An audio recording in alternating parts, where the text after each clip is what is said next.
102, page number 161. When presenting a speech, you should add humor whenever needed to make your audience interested in your speech. Have eye contact with the audience. Third, don't read from notes. Speak with conviction in what you present. If you make any mistakes, correct it and continue speaking. Don't ask sorry and apologize during the speech. Give a small gap so that you and your audience have some time to think. Don't speak very fast. Understand when to cut short your speech and when the audience are uncomfortable with your speech. Only through experience you can be an effective speaker. ஒரு சொற்பொழிவு கொடுக்கும் பொழுது நீ நகைச்சுவையை சேர்த்துக்கொள். கண்களால் உன் பேச்சை கேட்கக்கூடியவர்களிடம் தொடர்பு கொள். எழுதி வைத்து பேசாதே. எதை பேசுகிறாயோ அதை கொள்கையுடன் பேசு. நீ ஏதாவது தவறு செய்திருந்தால் அதை சரிப்படுத்து. உன் பேச்சை தொடர்ந்து செய். பார்வையாளர்களிடம் மன்னிப்பு கேட்காதே. வேகமாக பேசாதே. எப்பொழுது உன் பேச்சை வெட்டுவது, பார்வையாளரிடமிருந்து எப்படி கைதட்டு பெறுவது, அனுபவத்தின் மூலமே நீ திறமையான பேச்சாளனாக இருக்க முடியும். 162, the 103rd philosophy, 162 page number. Something or somebody. Something or somebody plus accepting brings positive emotions like happiness, joy, peace, love, encouragement, etc. Something or somebody not accepting will bring negative emotions, hatred, jealousy, disappointment, anger, frustration, stress. If you accept somebody's mistakes, you forgive them. If you do not accept them, you hate them. If you accept somebody's growth, you are inspired. If you do not expect their growth, you become jealous. If you accept their wrong behavior, you are tolerant. And if you do not accept their behavior, you become angry. The reaction in daily life is to accept. யாரோ ஒருவர் plus ஏற்றுக்கொள்ளுதல் நேர்குண உணர்வுகளை கொடுக்கும். சந்தோஷம், மகிழ்ச்சி, அமைதி, காதல், உற்சாகம் முதலியவைகள். யாரோ ஒருவர் கூட்டல் ஏற்றுக்கொள்ளாமை எதிர்மறை குண உணர்வுகளை கொடுக்கும். வெறுப்பு, பொறாமை, ஏமாற்றம், எரிச்சல், மன அழுத்தம் முதலியவைகள். யாரோ ஒருவருடைய தவறுகளை நீ ஏற்றுக்கொண்டால் அவர்களை நீ மன்னித்தது போலாகும். அவர்கள் செய்யும் தவறுகளை நீ ஏற்காவிட்டால் அவர்களை நீ வெறுக்க ஆரம்பிக்கிறாய். யாரோ ஒருவருடைய வளர்ச்சியை நீ ஏற்றுக்கொண்டால் அதன் மூலம் நீ அவர்களை உற்சாகப்படுத்துகிறாய் என்று அர்த்தம். அவர்களுடைய வளர்ச்சியை நீ ஏற்றுக்கொள்ளாவிட்டால் நீ அவர்களை பார்த்து பொறாமைப்படுகிறாய் என்று அர்த்தம். அவர்கள் தவறான நடத்தையை நீ ஏற்றுக்கொண்டால் நீ பொறுத்து கொள்கிறாய் என்று அர்த்தம். அவர்கள் பிழையை நீ ஏற்றுக்கொள்ளாவிட்டால் அவர்கள் மேல் நீ கோபப்படுகிறாய் என்று அர்த்தம். தினமும் வாழ்க்கையில் நடக்கக்கூடிய விஷயங்களுக்கு நாம் ஏற்றுக்கொள்ளுதலையே பதிலாக அளிக்க வேண்டும். So my dear students, 103 philosophies from page number 103 philosophies we have seen, that is from page number 119 to 162. Go deep inside these philosophies. Understand the inner meanings involved in that philosophies and try to inculcate in your habit, in your personality. இந்த personality டெவலப்மெண்ட்டிலே 119 162 பக்கங்கள் 62வது பக்கங்கள் வரை 103 தத்துவங்களை கொடுத்திருக்கிறோம். இந்த தத்துவங்களை ஆழ்ந்து படித்து அதில் இருக்கக்கூடிய உள் அர்த்தங்களையும் உள் தத்துவங்களையும் நீ எடுத்துக்கொண்டு உன் வாழ்க்கையில் அன்றாட நடைமுறை வாழ்க்கையில் கடைபிடி. உன்னுடைய அகத்தை மேம்படுத்து, உன்னுடைய பர்சனாலிட்டியை மேம்படுத்து. Thank you very much. Students, take the page number 162 in your personality development book. Page number 162. 162, it is the inspirational and meditative stories. Inspirational and meditative stories, ஊக்குவித்தல் மேலும் யோசனை செய்ய வைக்கக்கூடிய கதைகள். So different stories are there. In spoken English, if you want to be a good conversationist, you should be able to tell a story Storytelling plays an important role for developing your conversation, your communication. So the first and foremost in spoken English is learning grammar, the foundations, then after that telling stories. So in the storytelling, we have included in our personality development program some of the inspirational stories. Here, there was a woman named Kisa Kotami who had only son and he had died. With grief and pain, she was asking everybody for some medicine, which if used will bring her son back to life. A man advised Kisa Kotami to go to Buddha. She immediately ran to Buddha and cried, Lord Buddha, my son is dead. Give me some medicine so I can bring back the life of my son. Buddha understood the love she had towards her son and asked her to bring a handful of mustard seeds, but with one condition. Questions. What was Buddha's condition? Was the woman able to do it? What is the moral of the story? Question number 3. The answers are, for the first question, what is the first question? What was Buddha's condition? Mustard seed should be collected from an house where none of the family members have lost their son, daughter, brother, sister, father, mother, or anybody. Was the woman able to do it? She went from house to house asking, did anybody in your family have ever died? Everybody answered, many have died, but few of us live. There was no house where nobody had died. Question number 3. What is the moral of the story? The women came to understand that lives of human beings flicker up and goes off. This story says death is inevitable. Human beings are mortal.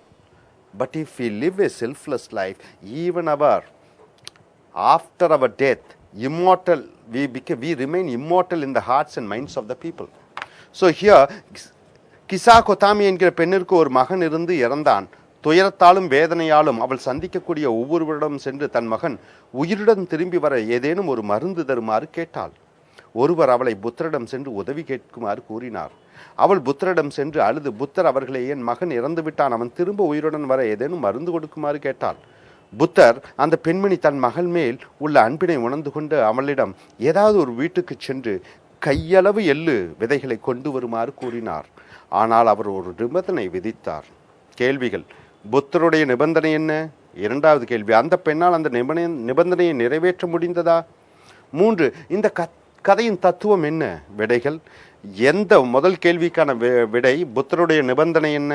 எந்த வீட்டில் சாவு என்ற ஒன்று நடைபெறவில்லையோ, எந்த ஒரு வீட்டில் அன்னை, தந்தை, சகோதரன், சகோதரி, தாத்தா, பாட்டி சாகவில்லையோ, அந்த வீட்டிலிருந்து கையளவு எள்ளு விதைகளை கொண்டு வருமாறு சொன்னார். இரண்டாவது கேள்வி, அந்த பெண்ணால் அந்த நிபந்தனையை நிறைவேற்ற முடிந்ததா? அவள் ஒவ்வொரு வீட்டிற்கும் சென்று உங்கள் வீட்டில் யாராவது இறந்திருக்கிறார்களா என்று கேட்க, எந்த வீட்டிலும் சாகாதவர்கள் யாருமே இல்லை என்ற பதிலே வந்தது. இந்த நிகழ்ச்சி மூலம் அப்பெண் ஒன்றை அறிந்து கொண்டால், உடலில் உயிர் வரும் போகும், சாவு தவிர்க்க முடியாதது. மனிதன் சாக வேண்டியவன். ஆனால் நாம் சுயநலம் இல்லாமல் வாழும் பொழுது மக்களுக்கு வேலை செய்வதன் மூலம் மக்கள் இதயத்திலும் மனதிலும் சாகாமல் வாழ முடியும் என்ற தத்துவத்தை நாம் அறிகிறோம். So this is the first inspirational story, Buddha story. The second story, don't carry the negative thoughts and burden your heart. Have plenty of positive thoughts. Based on this philosophy, a story is formulated. 2 monks who are guru and disciple were walking and came to a riverside. There they saw a beautiful young girl standing on the riverside, not knowing how to cross the river. The guru asked the girl to climb on his back. She did the same, and he carried on the other side of the bank and he dropped her. The guru and the disciple continued their journey. After 2 hours of walking, the disciple asked the guru, "It is against our custom and godly order to touch a girl and carry. You have lost your chastity and you have gone against the rules of the monks." The disciple kept on complaining. The Guru turned to his disciple and said, questions, what did Guru tell? Second question, what is the moral of the story? Answer. The first question, what did the Guru tell? I dropped her on the other side of the river, but you still carry her in your heart. My heart and body is light because I don't carry her. Number two, what is the moral of the story? Any action done with purity of heart is not a wrong action. So, கெட்ட சிந்தனைகளை சுமந்து உன் மனதை கலங்கப்படுத்தாது, எப்பொழுதும் நல்ல சிந்தனைகளை உன் மனதில் வைத்திரு. இரண்டு துறவைகள், ஒருவர் குரு மற்றவர் சிஷ்யரும் நீண்ட பயணத்திற்கு பிறகு ஆற்றோரும் உள்ள கரைக்கு வந்தார்கள். அங்கே ஒரு அழகான இளம்பெண் ஆற்றை கடந்து அக்கறைக்கு செல்ல பயந்து கொண்டிருந்தாள். இதை பார்த்த குரு அந்த பெண்மணியை தன் தோளில் அமர்ந்து கொள்ளும்படி அவளை தோளில் சுமந்து அக்கறைக்கு சென்று விட்டார். அப்பெண்ணை விட்டுவிட்டு குருவும் சிஷ்யரும் 2 மணி நேரம் நடந்து கொண்டிருந்தார்கள். 2 மணி நேரமாக சிஷ்யன் மனதில் தன் குருநாதர் ஒரு இளம் பெண்ணை தோளில் சுமந்துகின்றது சரியா என்று எண்ணிக்கொண்டே இருந்தது. சிஷ்யர் குருவிடம், நாம் சந்நியாசிகள், நீங்கள் ஒரு பெண்ணை தொட்டு தூக்கி சென்றிருக்கிறீர்கள், உங்கள் புனிதத்தன்மையை இழந்து விட்டீர்கள் என்று சொல்ல குரு சிஷ்யரிடம் திரும்பி சொல்கிறார். கேள்வி, குரு என்ன சொன்னார்? இரண்டாவது, கதையின் தத்துவம் என்ன? முதல் கேள்விக்கான விடை, குரு என்ன சொன்னார்? நான் அவளை 2 மணி நேரத்துக்கு முன்னரே ஆற்றோரம் இறக்கிவிட்டேன். என் உடலிலும் மனதிலும் அவள் பாரம் இல்லை. ஆனால் 2 மணி நேரமாக உன் மனதில் சுமந்து கொண்டிருக்கிறாய். கதையின் தத்துவம், எந்த செய்கையையும் நல்ல மனதுடன் செய்தால் அது குற்றம் ஆகாது. So don't carry negative thoughts in your heart. It burdens. You lose your sleep. You lose your peace. So this is the philosophy behind the story number 2. Now story number 3. The love towards somebody is the motivation for success. Philosophy third story, the love towards somebody is the motivation for success. There was a boy named Harold Chapman who was studying in Georgetown University. He is an average football player with less motivation. One day during the football practice, the coach came to Chapman and informed him that his father was dead and Chapman could take leave for 1 week. The next day, Chapman came to the coach and informed that he wanted to play the football tournament. On the same day, during the match, he played so well, put many goals and brought victory to his team. In the restroom, the coach asked Chapman, question, what has happened to you? Number second question, what's the moral of the story? Answers for the first question, what has happened to you? Harold Chapman said, my father was blind. So far he had not watched my football game. Now he is dead. He would be able to see me playing football. I strongly believe he was sitting in the auditorium and watching my game. So today I decided to dedicate my game to my father. So today I dedicate my game to my father. I have dedicated. So number second question, what is the moral of the story? The love towards his father and the belief that his father will be able to see him playing motivated Chapman to work harder. Motivation provides energy. So யார் மேலோ அல்லது தன் மேலோ உள்ள தீவிர காதல் நம்முடைய வெற்றிக்கு ஊக்கமளிக்கிறது. Harold Chapman என்கிற பையன் ஜார்ஜ் டவுன் பல்கலைக்கழகத்தில் படித்து கொண்டிருந்தான். அவன் ஒரு சராசரி கால்பந்து வீரனாக குறைந்த ஊக்க உணர்வுடன் இருந்தான். ஒரு கால்பந்து பயிற்சியின் பொழுது சாப்மேனுடைய பயிற்சியாளர் சாப்மேனிடம் வந்து, உன் தந்தையார் இறந்து விட்டார், நீ 1 வாரம் கழித்து பயிற்சிக்கு வரலாம் என்று அனுப்பினார். அடுத்த நாள் சாப்மேன் பயிற்சியாளரிடம் வந்து கால்பந்து போட்டியின் அணிக்கு விளையாட வேண்டும் என்று கூறினார். அந்த போட்டியில் சாப்மேன் தன் அணிக்கு பல கோல்களை அடித்து தன் அணியை வெற்றியடைய செய்தான். ஸோ ஓய்வு அறையில் பயிற்சியாளர் சாப்மேனிடம் கேள்விகள், என்ன ஆகிவிட்டது உனக்கு என்று கேட்டார். இரண்டாவது கேள்வி, கதையின் தத்துவம் என்ன? முதல் கேள்விக்கான பதில், என்ன ஆகிவிட்டது உனக்கு என்று கேட்டார். அதற்கு விடைகள். சாப்மேன் சொன்னார், என் தந்தை இதுவரை கண் தெரியாதவராக இருந்தார். அதனால் என் பந்தாட்டத்தை அவரால் பார்க்க முடியாமல் ஆகிவிட்டது. இப்பொழுது அவர் இறந்து விட்டார். ஆகையார் அவரால் என் ஆட்டத்தை பார்க்க முடியும். போட்டி நடக்கும் பொழுது அவர் மைதானத்தில் உட்கார்ந்து என்னை பார்த்தார் என்று முழுமையாக நம்பினேன். இன்று என் ஆட்டத்தை அவருக்காக அர்ப்பணிக்கிறேன் என்று கூறினார். இரண்டாவது கேள்விக்கான பதில், கதையின் தத்துவம் என்ன? சாப்மேனுக்கு தன் தந்தை மேல் வைத்திருந்த பாசமும் தன் தந்தை தான் ஆடுவதை பார்க்கிறார் என்ற நம்பிக்கையும் சாப்மேனை கடினமாக உழைப்பதற்கு உதவியது. இது அவனுக்கு ஊக்கத்தையும் சக்தியையும் அவனுக்கு அளித்து அவனால் சாதிக்க முடிந்தது. So this is something, the love towards somebody will bring motivation, will bring energy to you. which makes you to work harder and harder. So the true love towards somebody makes you to win the match, win the races. Fourth philosophy, let us respect and love our parents. They sacrifice and live for us. So inge, the fourth philosophy, page number 165, there was a huge mango tree. A little boy used to come, play around the tree, climb on it, used to eat the mangoes, sleep under the tree. The tree loved the boy, and the boy loved the tree. The boy grew up, and he didn't see the tree for a long time. And the mango tree was very sad and was expecting the boy every day. One day the boy came to the tree and asked the tree to give him some money so that he could buy a cycle. The tree was happy and asked the boy to play with the tree. The boy with anger told, "I'm not a kid." The tree told him to sell its mangoes and he may use the money for purchasing a bicycle. The boy picked up the mangoes and went away. The boy came back to the mango tree after many years and asked the tree to help him to build an house. The tree asked the boy to cut out its branches so that he could build an house. The boy cut out all the branches and went away to build the house. The mango tree was still in love with the boy. After many years, the boy came to the tree and asked the tree to help him to make a boat. The mango tree asked the boy to cut the trunk. He made a boat and went away. After many years, the boy came back to the tree. Now, the tree said, "I don't have anything to give you. I feel very sad and I am unable to help you." The moral of the story is, the mango tree represents our parents and the boy represents us. When we are young, we played with our parents, and as we grow older, we go to them when we are in need of something or when we are in problems. Let us not misuse the love and affection of our parents. They may not live for a long time. So, நம் பெற்றோர்களுக்கு மதிப்பளித்து அவர்களை நாம் நேசிப்போம். அவர்கள் நமக்காக தியாகங்கள் செய்து வாழ்கிறார்கள். ஒரு கிராமத்தில் ஒரு மிகப்பெரிய மாமரம் இருந்தது.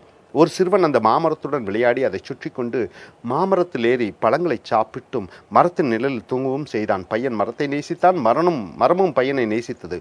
பையன் வளர்ந்து மரத்தை ரொம்ப நாள் பார்க்காமல் இருந்து விட்டான். மாமரம் ரொம்ப சோகத்துடன் பையன் வரவை எதிர்பார்த்து கொண்டிருந்தது. ஒரு நாள் பையன் மரத்திடம் வந்து சைக்கிள் வாங்குவதற்காக தனக்கு பணம் கொடுத்து உதவுமாறு கேட்டான். மரம் சந்தோஷம் அடைந்து தன்னுடன் விளையாடுமாறு பையனிடம் கேட்டது. பையன் கோபத்துடன், "நான் குழந்தை அல்ல" என்று சொன்னான். மரம் பையனிடம் மரத்தில் உள்ள மாங்கனிகளை பறித்து விற்று சைக்கிள் வாங்கச் சொன்னது. பையன் கனிகளை பறித்து அதை விற்று சைக்கிள் வாங்கினான். பையன் பல ஆண்டுகள் கழித்து திரும்ப மரத்திடம் வந்து வீடு கட்ட உதவுமாறு மரத்தை கேட்டான். மரம் பையனிடம் தன் கிளைகளை வெட்டிவிட்டு கட்டிக்கொள் என்று சொன்னது. மாமரம் பையன் மேல் தீவிர அன்புடன் இருந்தது. பல ஆண்டுகள் கழித்து அந்த பையன் திரும்ப மாமரத்திடம் வந்து தான் படகு செய்ய உதவுமாறு கேட்டான். மரம் தன்னுடைய தண்டை வெட்டி படகு செய்யுமாறு பையனிடம் கூறியது. பையன் தண்டை வெட்டி படகு செய்தான். பல ஆண்டுகள் கழித்து பையன் மரத்திடம் வந்தான். மரம் சொல்லியது, "என்னிடம் உனக்கு கொடுக்க ஒன்றுமில்லை. நான் உனக்கு உதவ முடியாததற்கு வருத்தமடைகிறேன்" என்று கூறியது. கதையின் தத்துவம். இந்த கதையில் மாமரம் நம் பெற்றோரையும் குறிக்கிறது, பையன் நம்மை குறிக்கிறது. நாம் சிறியவர்களாக இருக்கும் பொழுது பெற்றோர்களுடன் விளையாடி வந்தோம். நமக்கு ஏதாவது வேண்டுமென்றால், பிரச்சனைகள் என்றால் நாம் அவர்களிடத்தில் உதவி கேட்போம். நாம் அவர்களுடைய அன்பையும் பாசத்தையும் தவறாக பயன்படுத்தக்கூடாது. அவர்கள் நம்மிடம் ஒப்பிடும் பொழுது அவர்கள் இவ்வுலகத்தில் நீண்ட நாள் வாழ மாட்டார்கள். So this is the philosophy, the love towards our parents. Our parents won't live for a long time. So let us show concern to them. Let us not be greedy after their money. நம் பெற்றோர்கள் நீண்ட காலம் நம்மை விட்டு வாழ மாட்டார்கள். நம்மை ஒப்பிடும் பொழுது குறைந்த காலம்தான் வாழ்வார்கள். ஸோ அவர்களிடம் பணம் பிடிக்கிகளாக நாம் இருக்கக்கூடாது. அவர்களுக்கு உதவி செய்வோம். Now, philosophy number 5, page number 166. The inspirational stories, philosophy number 5 and inspirational story 5. Don't be selfish and don't go to God as a beggar. The new cow was brought to a temple. The atmosphere in the temple was new to the cow. The cow saw thousands of people folding their hands with respect and praying and looking at the deity or the idol. The cow thought to itself, "Why should people be so respectful and scary looking at the idol?" And the cow thought that the idol should be a very powerful person. The cow was watching and hearing what the people were wishing and wanting from the idol, and it came to know that all the people were selfishly asking for money, wealth, health, good life partners, long life, good marks in the examination, etc. No one wished the God. The cow still watched. Some people were putting money, gold and silver in the hundis and saying to God, this is my percentage. So amongst the people who donated cash and gold were smugglers, robbers, thieves, illegal money of the politicians. These people say this is God's percentage of money which they earn through fraudulent means. The cow said to itself, animals are superior to human beings. Men are money oriented. And it also says the cow eats grass to give white milk. The cow eats green grass to give white milk for the human beings, but the cow or any other animal does not wish or selfishly ask for anything and everything. So the moral of the story is, thank God for giving you a wonderful life. Don't beg for money, happiness, promotion or any other material benefits.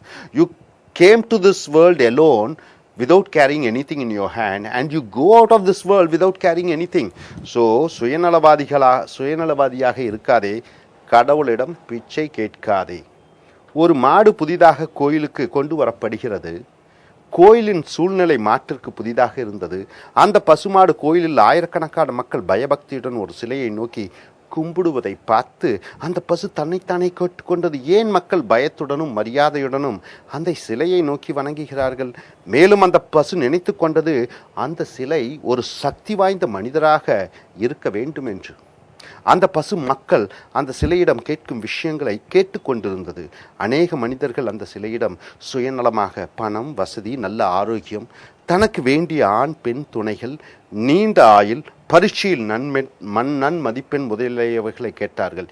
யாரும் ஆண்டவன் நன்றாக இருக்க வேண்டும் என்று கேட்கவில்லை. இந்த பசு மேலும் சில பேர் பணம், தங்கம், வெள்ளி முதலியவைகளை ஆண்டவனுக்கு என்னுடைய பங்கு என்று சொல்லி உண்டியலில் போட்டு கொண்டிருந்தார்கள். பணத்தை உண்டியலில் செலுத்தியவர்களில் 75% கடத்தல்காரர்கள், திருடர்கள், அரசியல்வாதிகள், லஞ்சப்பணம், இது தவறான முறையில் வந்த பணம், இதை கடவுளின் பங்கு என்று சொல்லி கடவுளுக்கு காணிக்கையாக செலுத்தி கொண்டிருப்பதை பார்த்து ஆச்சரியப்பட்டது. இந்த கதையின் தத்துவம், ஆண்டவனிடம் ஒரு நல்ல வாழ்க்கையை உனக்கு கொடுத்ததற்காக நன்றி கூறு.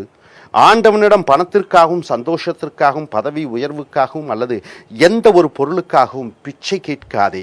நீ இந்த பூமியில் உன் கையில் ஒரு பொருளும் இல்லாமல் வந்தாய்.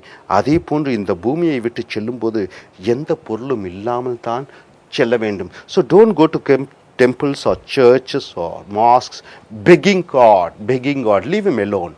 Don't unnecessarily go and pour all your negative things. So be all positive in all your things and don't go there for negative things. This is the philosophy here. Number 6th philosophy. Don't be greedy. Don't be selfish. And don't destroy your life with these characters. There was a man living in a town who was greedy and wanted to be very rich man by hook or crook. This man met the king and asked the king to give him money and land. The king was not pleased with the man's demand, so the king thought to teach the man a lesson. He asked the man to start walking at 6 o'clock in the morning and cover as much area as possible before the sun sets. The king promised the man that the area the man covers by walking will all belong to the man. The next day morning, the man started walking. He wanted to cover as many area as possible, so he started to run. By evening, he was so tired and exhausted. Still, he wanted to cover as much area as possible, so he started running faster and faster till his heart stopped. At the time of the death, the man thought, I just need 6 feet of land for my body to be buried. But what is the use of capturing much area? The moral of the story is, let us work hard. Let us yearn and let us live with what we have rather than greedily wishing to amass wealth through illegal ways. So பேராசையும் சுயநலத்தையும் உன் மனதில் வைத்துக்கொண்டு உன் வாழ்க்கையை கெடுத்து விடாதே. ஒரு ஊரில் ஒரு மனிதன் வாழ்ந்து கொண்டிருந்தான். அவன் பேராசை பிடித்தவன். எப்படியாவது பணக்காரன் ஆகிவிட வேண்டும் என்று எண்ணம் கொண்டிருந்தான். இந்த மனிதன் அரசனிடம் சென்று தனக்கு பணமும் நிலமும் வேண்டும் என்று வேண்டினான். அரசன் இந்த மனிதனின் கோரிக்கையை ஏற்கவில்லை. ஆனாலும் அம்மனிதனுக்கு ஒரு குறிப்பிட்ட இடத்திலிருந்து நடக்க ஆரம்பித்து மாலை சூரிய மறைவிற்குள் எந்த அளவு இடங்களை நடந்து அடைகிறானோ அந்த நிலங்களை அம்மனிதருக்கு பரிசாக வழங்க வழங்குவதாக அறிவித்தார். அடுத்த நாள் காலை அம்மனிதன் நடக்க ஆரம்பித்தான். கொஞ்ச நேரத்தில் ஓட ஆரம்பித்து எவ்வளவு இடத்தை கடக்க முடியுமோ அவ்வளவு இடத்தை கடந்தான். மாலை சூரிய அஸ்தமிக்கும் பொழுது வேகமாக ஓடியதால் சோர்வுடனும் இதயம் வேகமாக துடித்ததாலும் தரையில் விழுந்து சாவை எதிர்கொண்டான். சாவதற்கு முன் அம்மனிதன் நினைத்து கொண்டான், எனக்கு வேண்டியது 6 அடி நிலம், பெரிய அளவு இடங்கள் எனக்கு தேவையற்றது என்று. கதையின் தத்துவம், நாம் கடுமையாக உழைத்து அதன் பயனாக கிடைக்கக்கூடிய பொருளையும் இடத்தையும் அனுபவித்து வாழ வேண்டும். பேராசை பிடித்து பணத்தையும் இடங்களையும் எவ்வகையிலும் சம்பாதிக்கலாம் என்ற எண்ணம் இருக்கக்கூடாது. Next, the 7th philosophy, page number 168, 7th meditative story. Possessiveness, doubting, conditional loves break a relationship, so have unconditional love and have faith in your spouse. In Ramayana, Rama killed Ravana, and after that Rama said to Sita, Sita, I know you are pure. Even though you were under the custody of Ravana, I am the king and I am answerable to my citizens. I want to prove your chastity for the sake of my countrymen, so that no one will doubt your purity. Sita said, my lord, I will prove my purity by walking on the fire. Sita walked on the fire and came out unharmed. After coming to Ayodhya, a washerman and his wife had doubts about Sita's purity. So Rama asked Sita to take the fire test again. Sita said, today this washerman doubts, so you ask me to take fire test? Tomorrow many more doubt me. There will always be people doubting. I cannot prove my purity many times. So Rama decided to send Sita to forest even though she was pregnant. For fulfilling Dasarada's request, Sita went to forest with Rama. But when Rama raised doubts about her chastity on behalf of his citizens, she preferred to leave him and live in the forest alone. The moral of the story, Sita unconditionally loved Rama, but Rama took Sita's goodness as her weakness and was demanding too much of Sita. Love somebody unconditionally, but do not demand unpleasant things. According to Rama, Rama wanted to clear the doubts of his citizens. He may be correct as a king to demand second firewalk from Sita. He wants to satisfy everybody by giving his peace away. If you want to satisfy everybody, you will have to give away your peace. So உறவு கொண்டிருப்பவரை பொருளாக நினைத்து ஆசைப்படுவது, உறவுகளை சந்தோஷப்படுத்துவது, நிபந்தனையின் பேரில் காதல் கொள்வது உறவுகளை முறிக்கும். நிபந்தனையற்ற பேரில் காதல் செய். உன் காதலி, காதலர், கணவன் அல்லது மனைவி பேரில் நம்பிக்கை வை. ராமாயணத்தில் ராமன் ராவணனை கொன்றுவிட்டு சீதாவிடம் சொல்கிறார், சீதா, நீ ராவணனிடம் சிறைப்பட்டிருந்தாலும் புனிதமானவள் என்று நான் அறிவேன். நான் இப்பொழுது ஒரு நாட்டின் ராஜாவாக இருப்பதால் என் நாட்டு பிரஜைக்கு பதிலளிப்பவராக இருக்கிறேன். ஆதலால் நீ உன் புனிதத்தன்மையை என் நாட்டு மக்களுக்காக நிரூபித்து காட்டு. அதனால் பலரும் உன்னை சந்தேகப்பட மாட்டார்கள் என்று கூறினார். சீதா சொல்கிறார், என் புனிதத்தன்மையை நிரூபிக்க நான் நெருப்பில் நடக்கிறேன் என்று கூறி நெருப்பில் நடந்து எந்த காயமும் இல்லாமல் தன் கற்புத்தன்மையை நிரூபிக்கிறார். அயோத்தியாவுக்கு ராமனும் சீதையும் வந்தவுடன் துணிகள் துவைப்பவனுக்கும் அவன் மனைவிக்கும் சீதாவினுடைய கர்ப்புத்தன்மையை மேல் சந்தேகம் அடைகிறார்கள். இதை அறிந்த ராமன் சீதையிடம் மறுபடியும் நெருப்பில் நடந்து அவள் கற்புத்தன்மையை நிரூபித்து காட்டும்படி சொல்கிறார். அதற்கு சீதா, ஏற்கனவே நெருப்பில் நடந்து என்னை நிரூபித்து விட்டேன். இன்று துணி துவைப்பவன் கேட்கிறார் என்று மறுபடியும் என்னை நெருப்பில் நடக்கச் சொல்கிறீர்கள். நாளை இன்னொருவர் கேட்பார். இப்படி என்னால் பலமுறை என்னை நிரூபிக்க முடியாது என்று சொல்ல ராமன் நிறைமாத கர்ப்பிணியான சீதையை காட்டுக்கு அனுப்பினார். தசரதன் வேண்டுகோளுக்கு இணங்க ராமன் காட்டிற்கு போன பொழுது சீதா ராமனுடன் காட்டிற்கு சென்றாள். ஆனால் ராமன் மறுபடியும் தன் கற்புத்தன்மையை மக்களுக்காக நிரூபிக்க வேண்டும் என்று ராமன் சொன்ன பொழுது சீதா ராமனை விட்டு தனியாக சென்று வாழ தயாரானாள். ஸோ கதையின் தத்துவம், சீதா எந்த விதமான நிபந்தனையும் இல்லாமல் ராமனை முழுமையாக நேசித்தாள். சீதா தன்னை விட்டு பிரிய மாட்டாள் என்கிற எண்ணத்தில் ராமன் மேலும் மேலும் அவளிடம் கற்புத்தன்மையை நிரூபிக்க சொன்னது தவறு. ராமனை பொறுத்தவரை ராமனுக்கு தன் நாட்டு மக்களிடத்தில் சீதாவின் மேல் உள்ள சந்தேகங்களை களைய வேண்டும் என்பதற்காக ராமன் மனவேதனையை பெற்று அவளை மறுபடியும் பிரிந்து நிம்மதியை இழந்தான். நாம் அனைவரையும் திருப்திப்படுத்த வேண்டுமென்றால் நாம் நம் நிம்மதியை இழக்க வேண்டும்.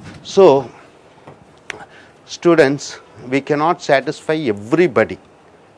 If you want to satisfy everybody, you will lose your sleep. You will lose your peace. So don't ever try to satisfy others at the cost of your health and mental balance.